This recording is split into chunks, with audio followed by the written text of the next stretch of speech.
Welcome to the Classical Commons Podcast, a conversation exploring ideas, people, and trends in classical education. I'm Rob Jackson, founder of this digital platform, which is connecting classical school communities to talent and resources across the country. Well, today's guests are colleagues, both new and longstanding. Allison Ellis has been with us before, and so I would encourage you to take a look at our podcast interview with her.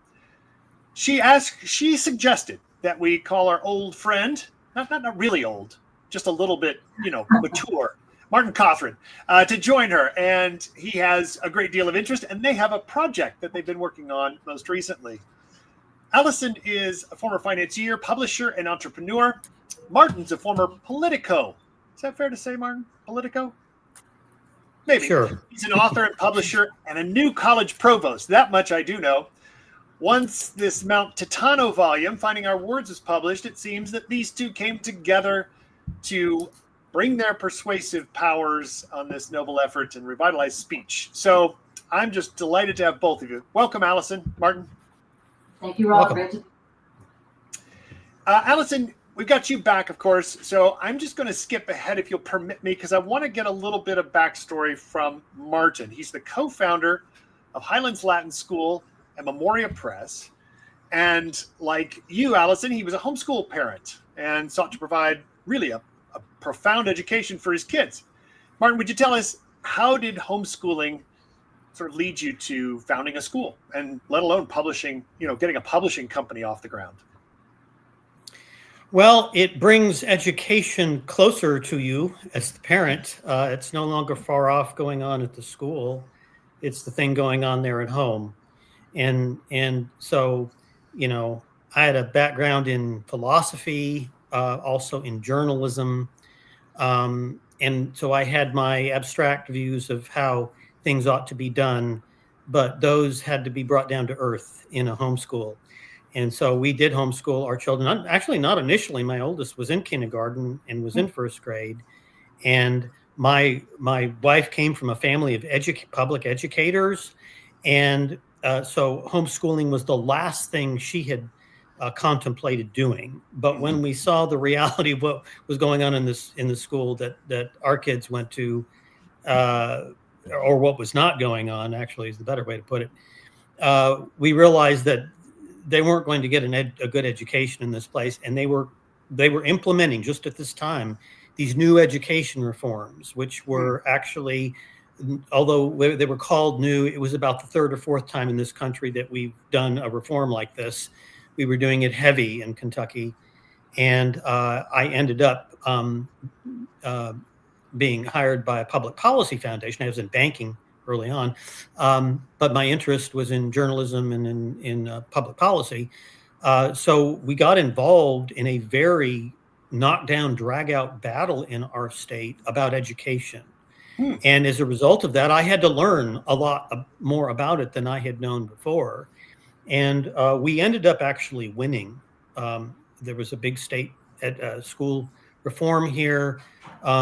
We aligned ourselves with parent groups. We pointed out the problems with what was being done and how these progressivist reforms had not worked out before in several national reform efforts, and how they were not going to work out again.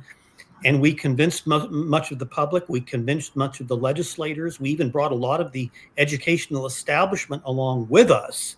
But even though we won that, it kind of, as usual, all goes back to the same thing again. And we're facing the same things right now here in our state as we were back then. It's sort of sad. I'm seeing more recently, and certainly in the last 5 to 10 years, this heavy ideological bent in our public educational systems, ideologies, right?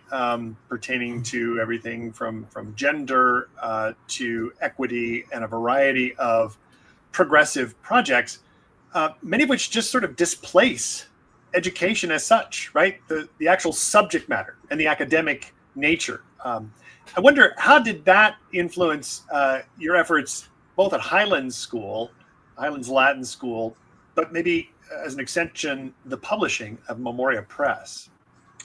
Well, during that time, I got to know Cheryl Lowe. She was one of the parent activists who was working against these reforms. And in having to say what was wrong with what they were doing, we had to determine what was right, what we were not doing, should be doing, And so Cheryl and I got together. She had already had a little Latin textbook, Latina Christiana, being bound in her garage, selling in the thousands through word of mouth.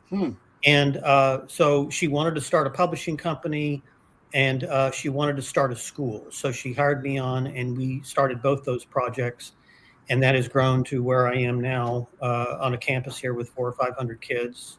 And that's just one of our 2 campuses. Right. And we decided we wanted to put together an entire curriculum, an entire classical curriculum. We realized, hey, what were they doing 100 years ago when children were learning that they're not doing now? Yeah. And it turned out there was a system of learning, the old curriculum, what was called classical education. Yeah. And so we tried to resurrect that. And we became a part of this movement that we have now in this country that is doing that same thing. Well, you're both familiar with the power of rhetoric. And as you just said, Martin, you were exercising rhetoric to influence and persuade for the good your neighbors and your community and your fellow Kentuckians. And Allison, as you've now come to understand the importance of speech and rhetoric, you've literally put speech making at the center of your publication, Finding Our Words. Again, that's what we talked about previously, but we want to go back to it today. We think it's a good time to do this, in part because we're on the cusp, the eve of Constitution Day, tomorrow, September 17th. But before I get there, I just want to ask you, Allison, I don't think I asked you this last time. It's important. I'd really like to know, what was the most difficult thing about getting that book published, getting across the finish line? It's a great concept, but you had to get it all the way across the finish line. What was most difficult for you? It actually wasn't difficult, Rob. It was something I'd been contemplating for 10 years, and publishing was my background before leaving homeschool. So I knew the general path, and I felt so strongly about it. And the idea had been brewing for a decade. So when the time was right, it fell into place. And I guess the difficult part was sleeping, because I was really, I still am. I'm so excited with what we're doing. I would just do it 24/7 if I could. Your enthusiasm, as I told Martin, is contagious. I mean, it really is. And when she gets determined, get out of her way. So let me flip it a little bit, Allison, and just say, what was most surprising, right, as you got this underway? Because again, it is a project, a passion project, something you really love. But what surprised you about the way it came together? Maybe just how smoothly and perfectly it did. And that's just something that we all know. When all the lights are turning green, you're on the right path. Keep going, put the pedal to the metal. And so everything fell into place. And we've come out with several works already, with several more in the works. And it's just delightful work. And I think it's so important. And Memoria Press has been a huge inspiration. We found them later in our homeschooling. I was really, it was desperate struggle in the early days of homeschooling, 14, 15 years ago, looking for materials, putting together some kind of pedagogical plan out of thin air and out of what I thought had been my decent education, and I thought at the time very good education, discovered it wasn't. Then, as you know, I was at Stanford for a master's in liberal arts. And, just a note about that, since it's Constitution Day, we're talking about, I learned in teaching my daughter how little I knew about American history. Almost nothing, really. And pitiful. But that would explain why, coming out of college and before I traveled the world and seeing what the world had to offer as an alternative to our government, somewhat of a disdain, a disrespect, not an appreciation. So I started studying, and with my daughter, we were reading the Great American Speeches and Pledge of Allegiance and patriotic songs. So it was a huge learning experience for me. But then at Stanford, I had a professor who said of the Constitution that it was a dusty mausoleum of self-evident truths that it wasn't the best way forward. A better enlightenment for America was for us to get together and talk about what we don't know. Well, I'm not sure how long or interesting a conversation would be about what we don't know. And I know for sure that's not what the founders did. They were learned, wise, worldly men, many self-educated and many with fine classical educations, who knew world history, thousands of years of history, and different forms of government, what worked, what didn't, human nature, morals, ethics, and their faith. And yes, very strong faith. And for people who doubt that, they just haven't read the words written by these founders. John Quincy Adams will be a perfect example today. So I think that's not having read the words is probably a huge source of the derision and the misunderstanding and the innocent ignorance. So having learned all of that and coming full circle in my love and appreciation of our founders, the Constitution, and the gift we've inherited and how fragile it is, seeing glimpses, of how quickly, years to build and seconds to tear down. That's true for all things. So that's been a driving force and a part of the enthusiasm. Yeah. Well, as you say, tomorrow is Constitution Day. We're very excited to be able to take a closer look at one of the really remarkable speeches that you've included in Finding Our Words, the July 4, 1837 37 speech on Independence Day, celebrating the birth of a nation and of this nation and this republic. I was taken by, and I was going to sort of reflect for a moment. We have this Constitution. Of course, our National Archives have a number of copies, and parents and others, teachers can get a hold of this and actually begin to explore afresh with their students just how wonderful this document, the genius behind it is. As you were talking a moment ago, Allison, I thought to myself, we don't fully appreciate. I think it's not just ignorance, and that professor you mentioned perhaps epitomizes that, but an ignorance and maybe a disdain, as I think you put it, for the past. How might we go about encouraging in our families, certainly in our classrooms, in our schools, wherever we have the opportunity, a real recovery of the kind of wonderment, the surprise, the sort of, how did this happen? How did this constitutional form come to pass, given that it truly was a most novel, perhaps better said, even radical form, drawing upon a tradition, but really there's no precedent for it, right? Perhaps in democratic Athens, perhaps again in the Republic of Rome, but nothing quite like the American regime as it's defined in the Constitution. How can we recover some of the affect, some of the surprise, some of the wow, isn't that amazing, in our families, so that we really do have an appreciation, a gratitude, right, for the gift that we've inherited? What are your thoughts on this? Allison? A part of it is just understanding history and current geopolitical situations. It's just, we're so isolated geographically. We don't interact and we don't cross paths.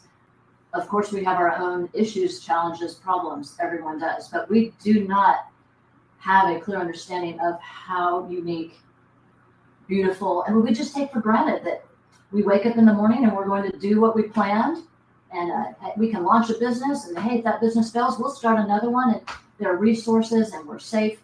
It's just all assumed because it's been that way for so long.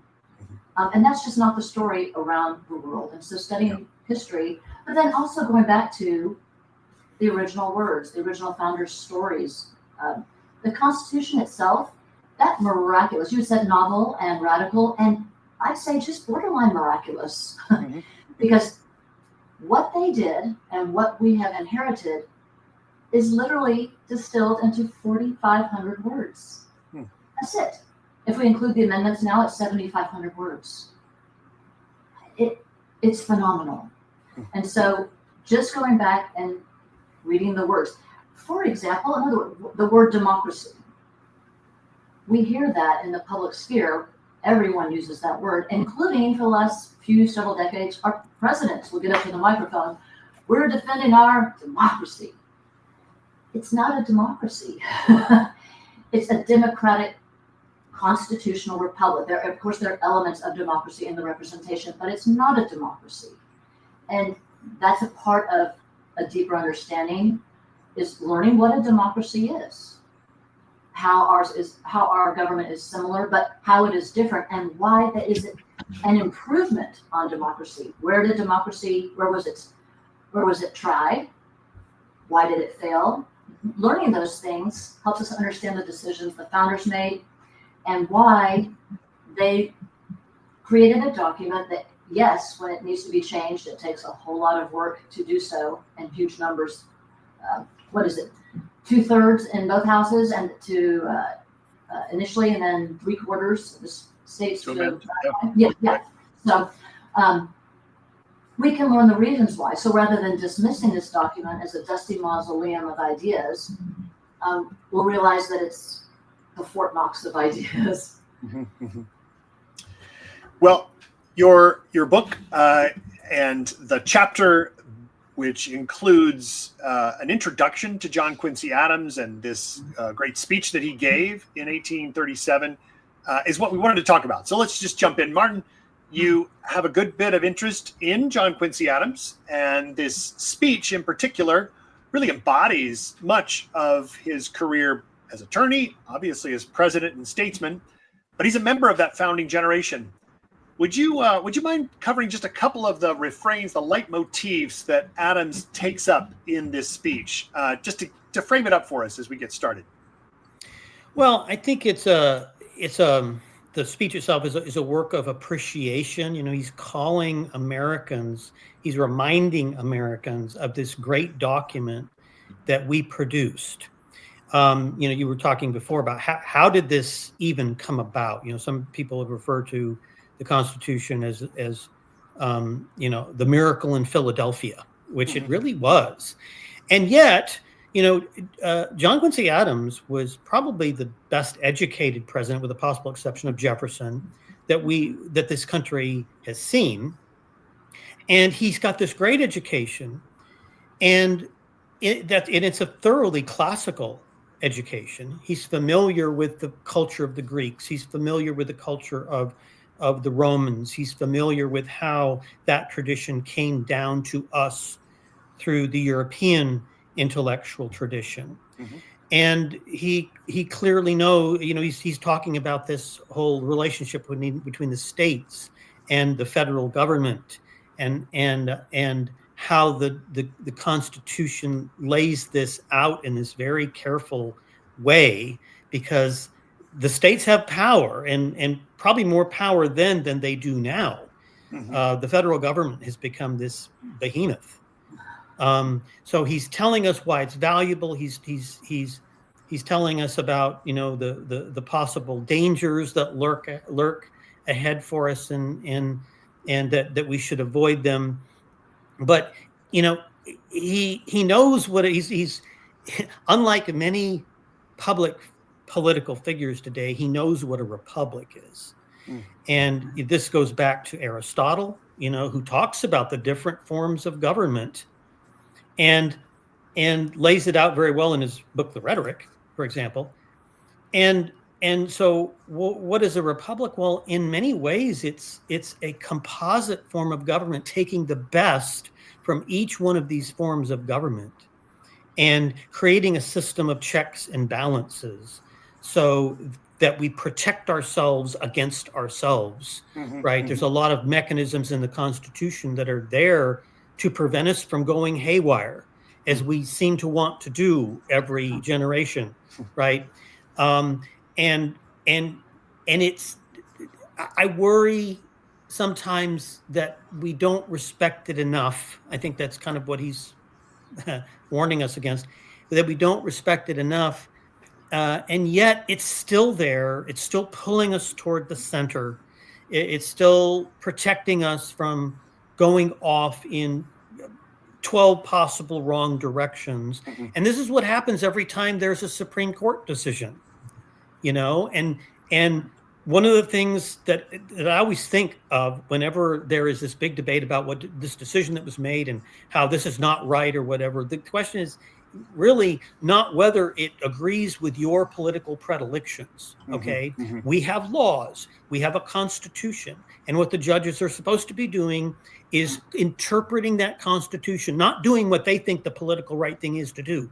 That's what everyone seems to think that judges are for. No, the judges are referees, and the rule book is the Constitution, and they're just arbitrating these disputes that we are having with ourselves. And if we don't have a rule book to determine how we do that, we're in big trouble.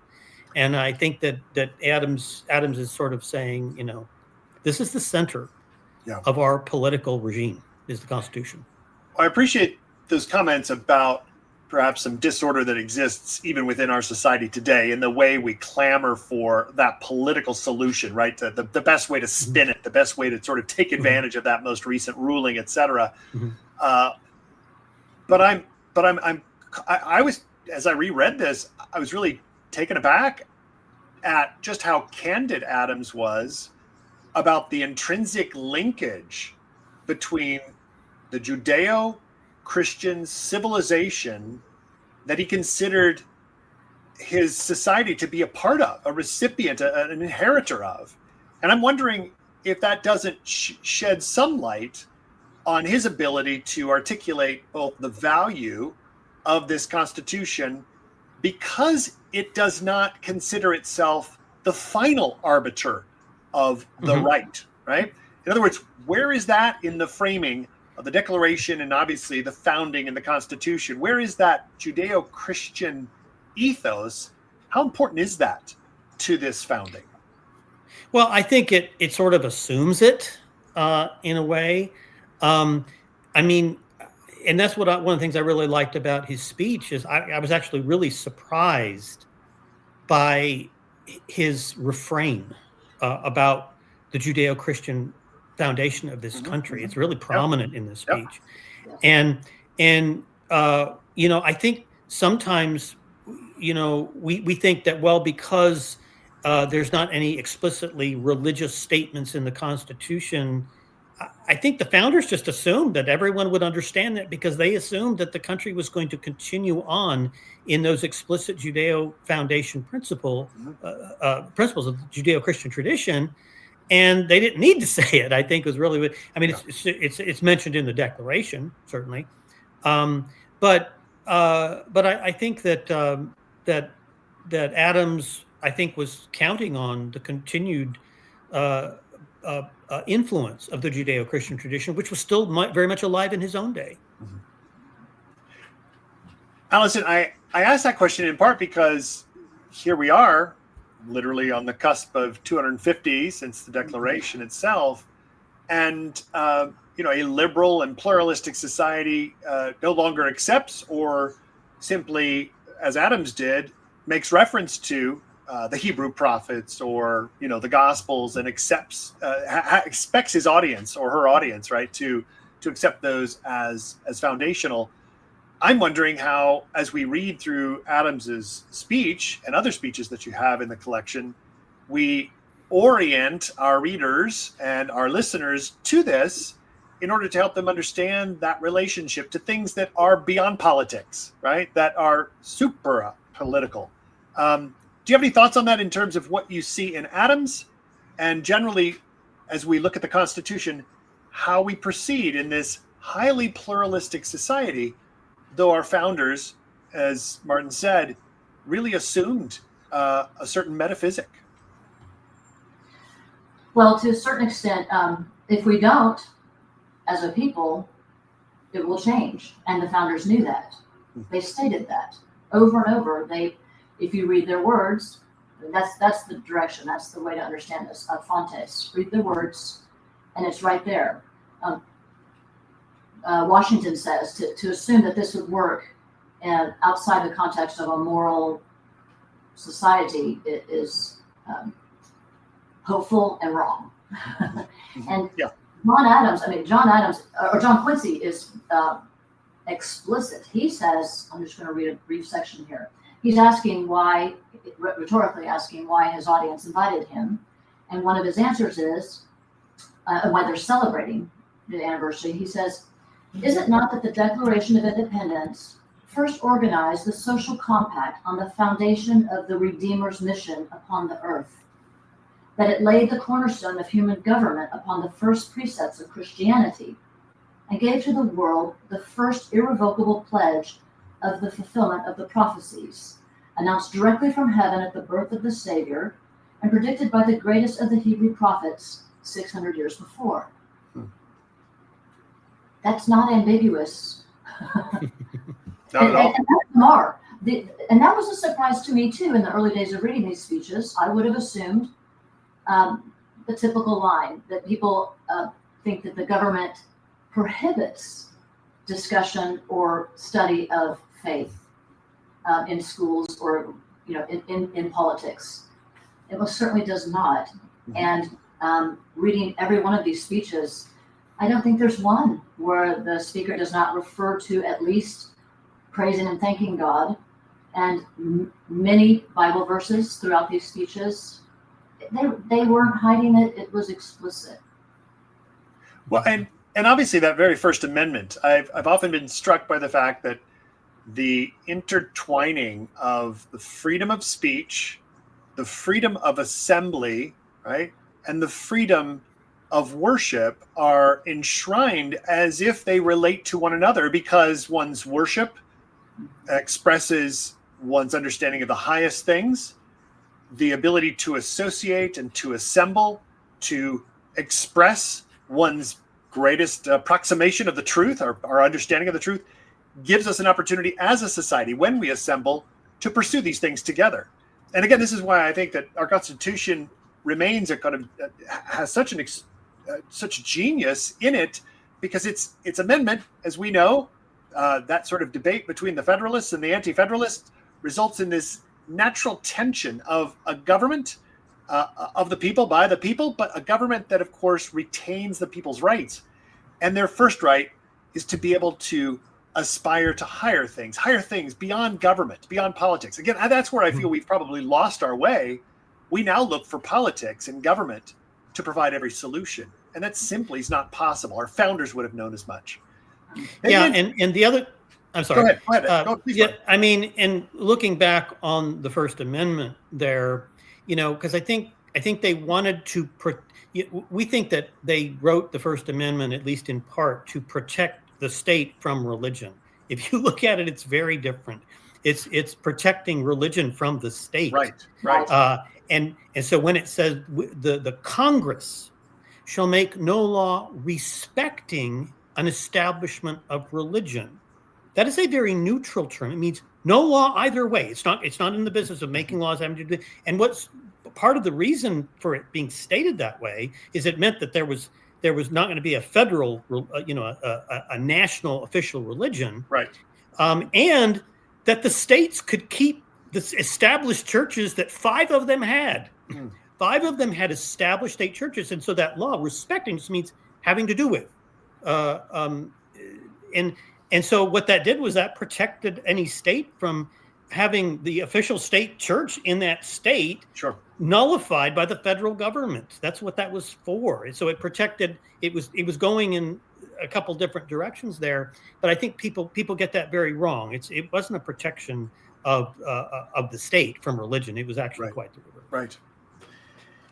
In the speech that you just quoted, Allison, we have John Quincy Adams arguing that his audience is here assembled in this commemoration of July 4th, looking back, but also looking forward, giving thanks for what they've received, but also taking up the responsibilities of, and I'm quoting him here, an association of mutual covenants. And I think this is where there's more than just the political dynamic in this society. There are these mutual covenants that we must cultivate, we must work towards. I'm really interested in what both of you see as the relationship between history and rhetoric, as Adams is here deploying it, but also between rhetoric and public policy, where we're going from here. Well, I'll just say, I really like the title Ali gave this book, Finding Our Words words that made America. I mean, there's this emphasis on speech. And I think that, one of the dangers we have today is we don't know even how to disagree with each other anymore. We don't know how to argue properly. We've not educated. We've failed to educate Americans in how to deal with our disagreements. And we don't train people really in rhetoric in that classical sense anymore. We just have our own competing emotions that we just throw out and expect that to, that's the stick with which we want to beat our opponents. And I think that the founding generation certainly, and most previous generations, understood that the proper use of words was what was going to be our protection. And we have stepped back from that. And that's very worrisome to me. Orwell was, of course, the great of recent generations who just clearly told in a fantastic story what happens when words are distorted, misused, forgotten, forbidden. And it's not that we don't teach rhetoric anymore. We don't teach elocution anymore. It's that we don't even teach spelling and vocabulary anymore. We've gone all the way down to the bottom, and I say this all the time. It's like Anthony Eslin says, it's now communication in sublingual grunts. And I don't say that pointing a finger because that's the way I count myself in the mix. But I titled that Finding Our Words because I was finding my words for the first time, really. I mean, I'd always known, I could recognize what was a beautiful speech. I recognized beautiful writing, but I never knew the cord, the thread that connected all of them and how it happened. I just thought these were bursts of genius here and there, touched by God, which they might be that too, but there is a foundation of that. It's called classical education, essentially. And it starts with, we cannot start at the top. We've already gotten to the bottom, so we've got to climb back up. So high-flown rhetoric and elocution without the basic vocabulary, spelling, and words won't happen. And so that's why I've dedicated my work to helping with the restoration of words. And I researched words. We were talking about those words, those connections. John Quincy Adams is talking about duty and honor. Those words, duty, honor, country, from the 1962 MacArthur speech, one of my very favorites. Duty is a word with a negative connotation in a lot of the population now. It's your duty. It's not my duty. I do whatever I want. This is a democracy. But duty, honor, if we don't use those words, it means we've lost the concept, or the concept has become warped. So the only way back that I see, the good news is it's joyful, it's easy, it's the not only the restoration of the country, but it's what comes first. It's the restoration of the family. Take the great works, go back to the sources, whether it's scripture, history, political documents, literature, go back through time, which is what I started doing. I finally recognized, wow, it's old books that I like reading. Those are the ones I find beautiful, and I know they are. I just can't explain why.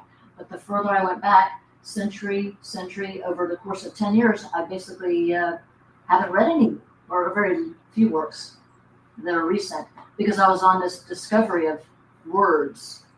So that's where it starts. And it starts right back where Cheryl Lowe was at her kitchen table with her children, with index cards and construction paper and a dictionary, and reading great words and learning what they mean.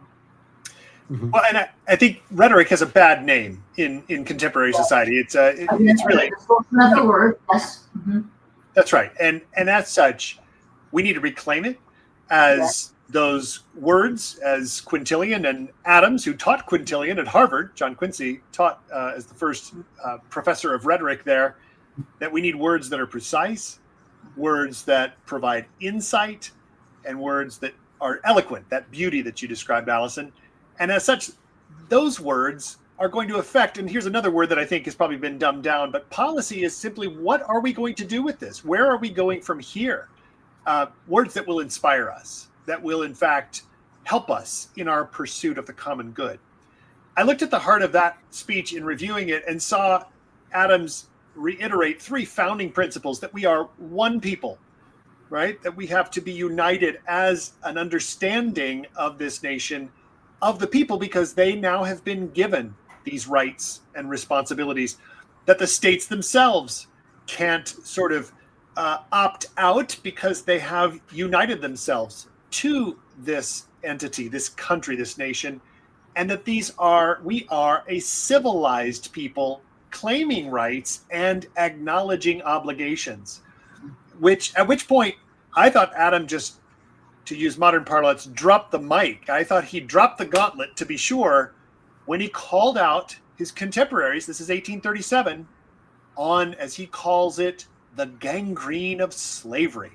Mm-hmm. I'm struck by this because I'm seeing in this speech one who is both able to persuade an audience, bring them along, inspire them, remind them of first principles, and then say to them, but you're not there yet. You have much work to do. And this strikes me as, again, he's of that generation. And how much have we heard in the last 5 to 10 years that all of the founders were, of course, duplicitous and merely using their political clout, their political machinations to effectively maintain slavery. And Adams just speaks from his firsthand knowledge of how all of the founders, even those who held slaves, knew that this had to go. I mention this in part because I'm wondering, here we are, nearly 250 years after the Declaration, how do we approach the sort of, to use Adams' phrase, moral and intellectual exertions needed to fulfill the purposes of the Constitution? Where do we need to go from here in articulating a rhetoric that will bring about a more perfect union? What are some of your thoughts on how we bring these speeches and these sources to our children, to our students, in ways that are going to inspire them to take up the mantle of this constitutional republic? Well, I'll take a stab at that. I think that, one of the ways we learn how to think, what to think, what to do is through reading great things, right? I mean, this is what classical education is all about, is we read the best of the best, the exemplary things. And, history and literature in particular are the subjects that sort of allow us to hand down our ideals and values, mm-hmm. right? In history, we see it extrinsically by the, great deeds of great men and women.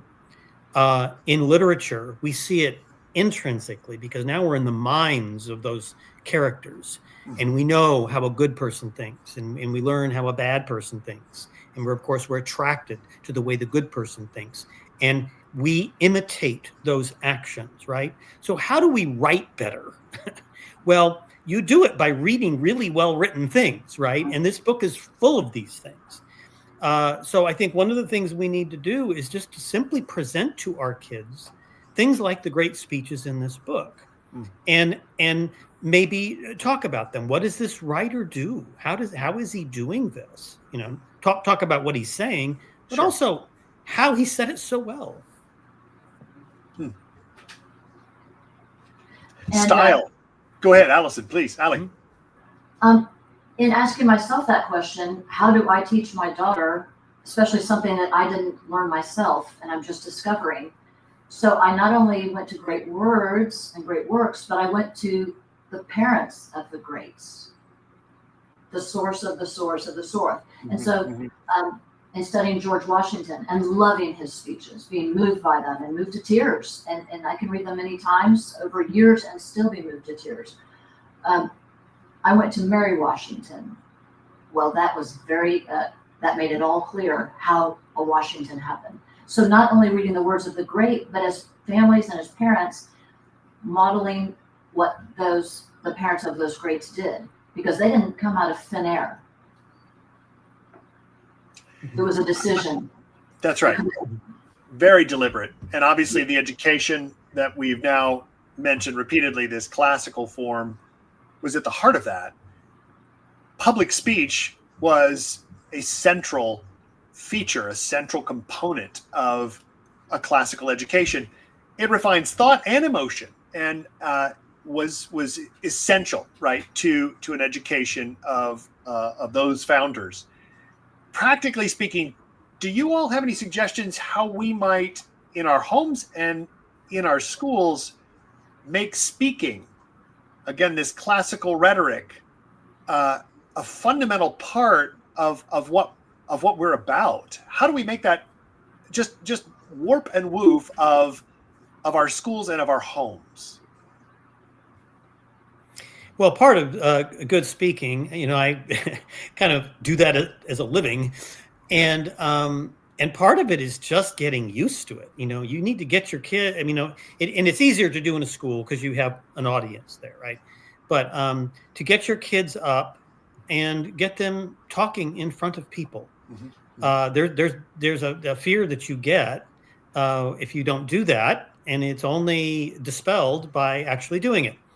And it requires that you have written something that in your talk, you are giving something that is well written and well thought out, and having to present that in front of a bunch of other people is a real good incentive to make sure that you do that. So I think, a lot of it is just, getting used to thinking on your feet in front of people, but it's also, when you're trying to find out what your words are going to be, you need to be familiar with good speeches. And like I said, this is a volume that does that, presents those. Allie, as the one who brought this anthology together, I'm going to give you the last word. Any practical advice on how to get us speaking again and speaking in an excellent way? Not an orator myself, but knowing now much more how to foster that in youth.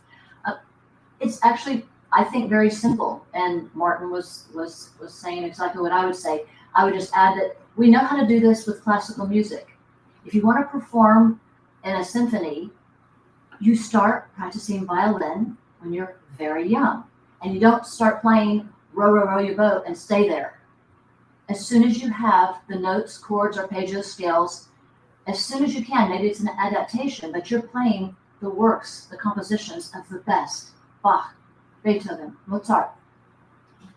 If you want to play beautifully, you copy the best. And after years and years of devotion to that, then perhaps great original composition can happen. It's the same with athletics. We know clearly how to do that. If you want to be a star gymnast, you better be stretching and on the rings when you're 3, 4, 5. So it's the very same thing. And I think a lot of people, this is one of my, I talk about this everywhere I go. We don't need to shy away from reading profound, beautiful words with the very youngest of children. If they can hear you, they're learning. And I mean infants. How else and I've lived in countries where children at the age of 3 and 4 definitely would speak 3 and 4 languages fluently, understand them well. That seems like a great feat where we mostly speak one language, but it's just because they grew up hearing it all around them. So whether it is the Constitution tonight at home after dinner, reading it aloud with your family, bring everyone, the older children, the infants, everybody, and take turns reading it aloud. And one idea that actually helps specifically with the Constitution, if I were with children, I would have a whiteboard or bring out some construction paper, give them all markers, and have them draw a picture of the White House, the Supreme Court building, Congress. And then as you go through the Constitution, and you can do it in one sitting or break it into sections, put bullets under each picture of that duty, that responsibility, the limitations and checks on that. And it becomes such a fun activity. And that's how we do it. We do it together as a family, and it's joyful. We want it to happen in schools. We'd like the government, teachers, unions to be involved and to care as much as we do. But we're not going to wait for that, because even if they do, it's been so many generations that this has not been the case. Even most teachers, like I don't have the high-flown rhetoric skills, don't have the profound, deep knowledge of history. So they're learning it as they teach it, as I am. And it's a joy. So it starts at home, and then it'll take time. But we don't have to sacrifice 2 or 3 generations in the meantime. We start at home, it'll find its way into the school. There we go. Well, on the eve of Constitution Day, I think we've got our marching orders. As Adams put it, he said, read the commandment of the Declaration and hasten to its consummation. So we're going to get out there and get to it. Thank you, Allie. Thank you, Martin. It's great to have you with us. Appreciate your time.